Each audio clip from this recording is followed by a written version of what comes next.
할렐루야. 창세기 21장 말씀 함께 나누겠습니다. 창세기 21장은 언약의 성취입니다.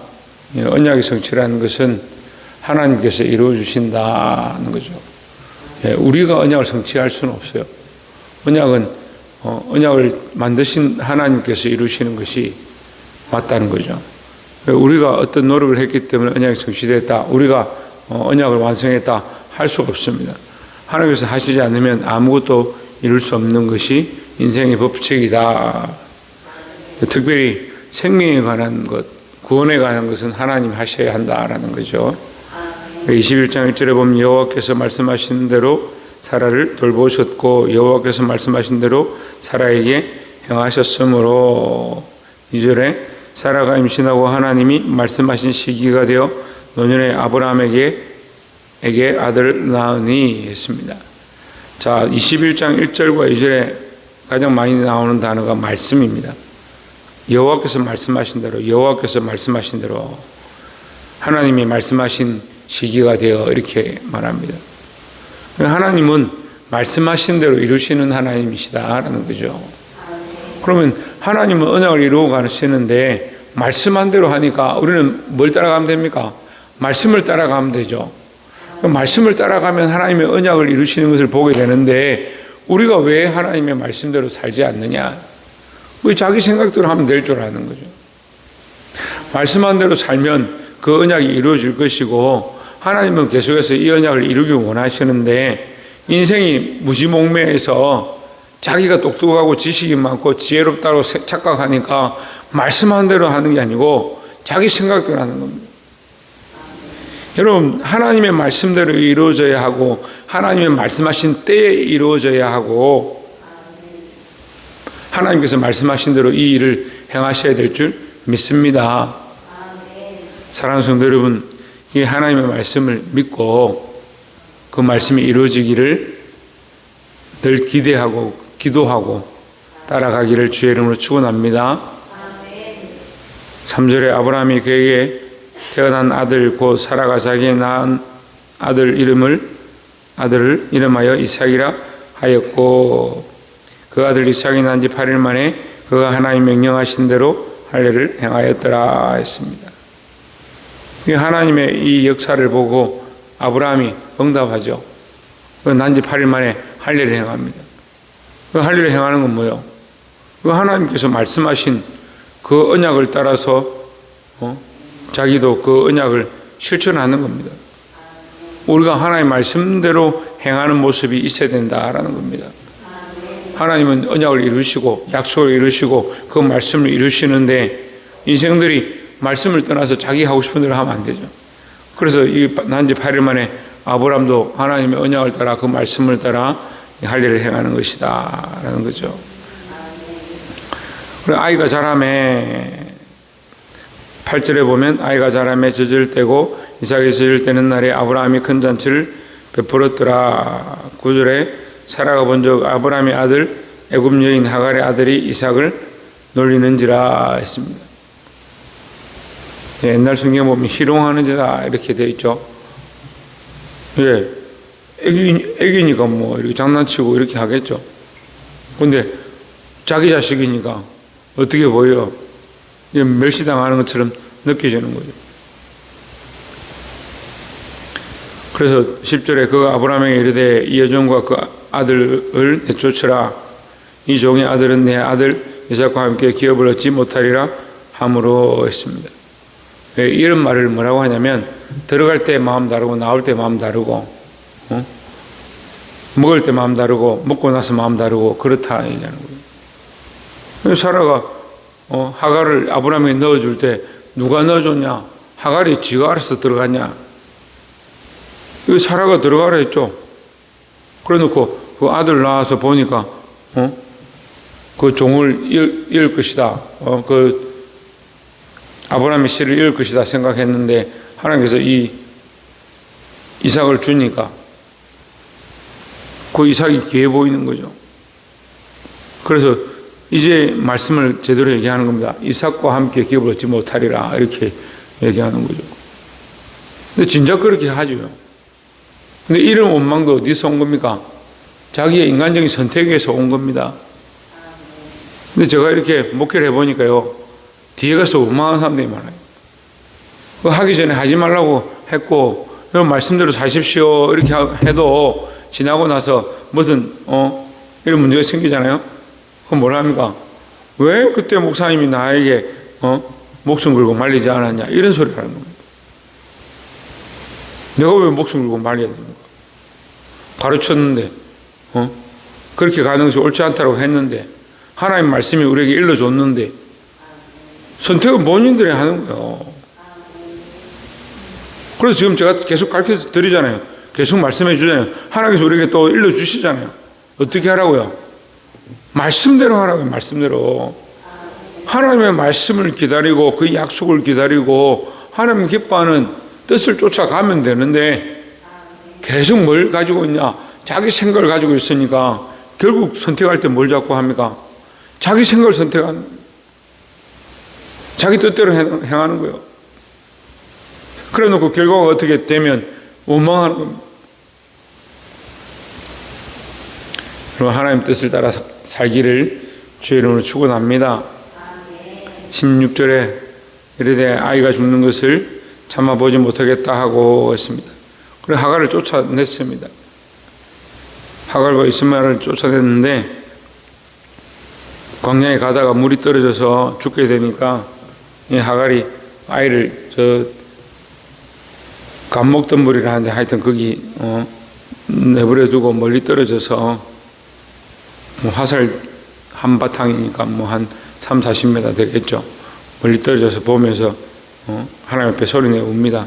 17절에 하나님이 그 어린아이의 소리를 들으셨으므로 하나님의 사자가 하늘에서부터 하갈을 불러 이르시되 하갈아 무슨 일이냐, 두려워하지 말라, 하나님이 저기 있는 아이의 소리를 들으셨나니. 18절에 일어나 아이를 일으켜 내 손으로 붙들라, 그가 큰 민족을 이루게 하리라 하시니라 했습니다. 하나님께서 이 아브라함과 이삭에게도 은혜를 베풀어 주시지만 이 하갈과 이스마엘에게도 은혜를 베풀어 주십니다. 우리가 이렇게 말씀을 보면 이방인이나 다른 나라들, 또 여기 나오는 이스마엘과 같은 나라들은 불행하고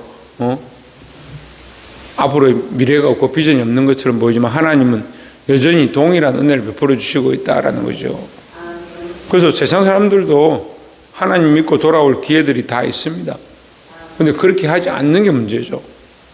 그나마 우리가 하나님 말씀을 들었으면 우리도 마찬가지예요. 우리도 세상 사람이었고 하나님 알지 못하던 자들이 하나님 알게 됐으니까 그 동일한 자리에 있었다는 것을 기억하고 하나님의 은혜로 우리가 살고 있다는 걸 늘 기억하고, 그럼 우리는 뭘 해야 됩니까? 우리는 말씀대로 살고 우리도 다른 영혼들을 하나님께로 이끌어야 한다는 거죠. 근데 하갈과 이스마엘은 하나님 잊어버리고 자기들의 마음대로 사는 게 결국 문제죠. 19절에 하나님이 하갈의 눈을 밝히셨으므로 샘물을 보고 가서 가죽 부대에 물을 채우다가 그 아이에게 마시게 하였더라 했습니다. 결국 하나님께서 먹고 마시게 하시고, 하나님께서 거주하게 하시고, 하나님께서 번성하게 하시고 또 동일하게 축복하십니다. 하지만 그 이스마엘의 민족이 하나님을 떠나는 것이 문제다라는 거죠. 그래서 우리는 하나님을 알고 그 하나님의 말씀을 전해야 될 줄 믿습니다. 22절에 보시면 마지막으로 그때 아비멜렉과 그 군대 장관과 장관 비골이 아브라함에게 말하여 이르되 내가 무슨 일을 하든지 하나님 너와 함께 계시도다 했습니다. 아브라함이 형통하고 아들까지 낳았다. 100세가 됐는데 아들이 낳았다. 소문이 난 거죠. 사라가 그렇게 나이가 많은데 아들을 낳았다. 어떻게 이런 일이 있을 수 있느냐. 하나님께서 그와 함께 하신 것이 분명하구나 이렇게 깨달은 거죠. 23절에 그런즉 너는 나와 내 아들과 내 손자에게 거짓되이 행하지 아니하기를 이제 여기서 하나님을 가리켜 내게 맹세하라. 내가 내게 후대한 대로 너도 나와 내가 머무는 이 땅에 머물 것이니라 했습니다. 아브라함이 앞에 거짓말 한 것을 생각하는 거죠.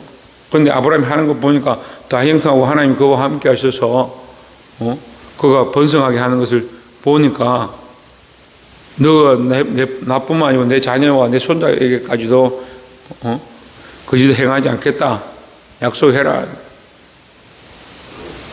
예, 그렇게 볼 수 있는데 반대로 생각하면 세상 말로 네가 뭔데 이렇게 보는 거예요. 아비멜렉 비골 이 사람이 뭔데 아브라함 보고 거짓말 하지 말고 진실을 말하고 하라고 명령할 이유가 어디 있습니까? 자기들과 다른 민족인데 어떻게 해라고 명령할 이유가 없죠. 오히려 하나님이 함께 하시면 우리가 앞으로 잘하겠다. 네가 섬기는 하나님 함께 섬기겠다. 이렇게 해야 되는데 이 언약 하자라고 하는 말 자체가 뭐예요? 우리한테 잘해라. 거짓말 하지 말고 똑바로 해라. 우리 후손들에게도 잘해라.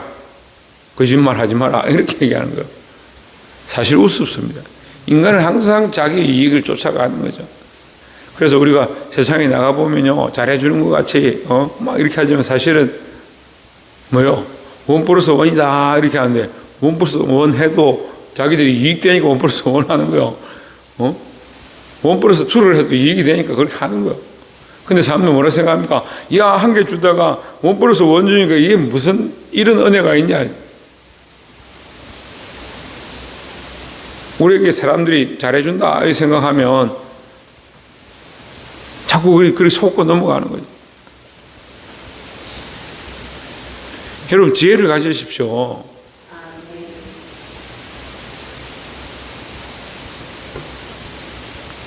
세상에 유혹되지 말고 제가 예를 들어서 뭐 원 플러스 원 얘기했는데 사람들이 조금 잘해주면 다 속고 속는 겁니다. 광고도 그렇고 보험도 그렇고 세상 친구들도 그렇고 본인들이 유익되지 않는데 무슨 계약을 맺고 어떻게 하자 그럽니까?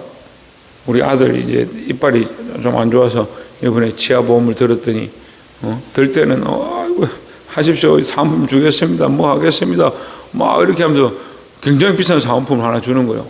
그래서 야 이런 좋은 보험이 있느냐. 돈 많은 돈 2만 원 이렇게 내는데 무슨 사은품을 20만 원짜리를 주냐. 근데 계약서 와서 읽어보니까 뭐 잘 되지도 않고 뭐 1년 지나야 뭐 1년 지나기 전에 하면 반밖에 안 주고 뭐 2년 지나면 조금 주고 뭐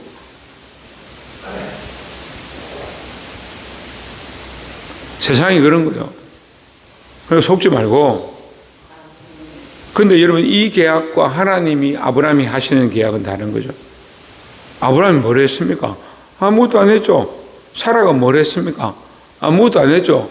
아브라함도 웃었고 사라도 비웃었죠. 근데 하나님은 그 말씀대로 그 언약하신 대로 그에게 생명을 줬습니다. 이거 갚을 수 있습니까? 갚을 수 없는 은혜죠. 그러니까 갚을 수 없는 은혜입니다. 우리가 무슨 은혜를 받았습니까? 갚을 수 없는 은혜를 받았습니다. 우리가 주일날에도 말씀을 나눴어요.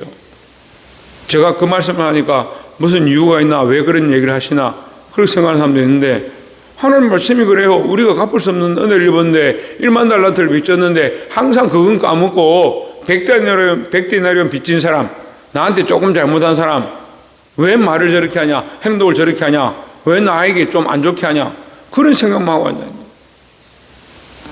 얼마나 어리석습니까? 여러분 아직도 아비멜렉의 자리에 서고 비골의 자리에 섭니까? 아니요. 우리는 하나님과의 관계 안에 서 있어야 합니다. 하나님의 은혜를 늘 기억하십시오. 무슨 은혜요? 갚을 수 없는 은혜요. 갚을 수 없는 은혜, 갚을 수 없는 사랑을 빚진 자임을 잊지 않기를 주의 이름으로 축원합니다.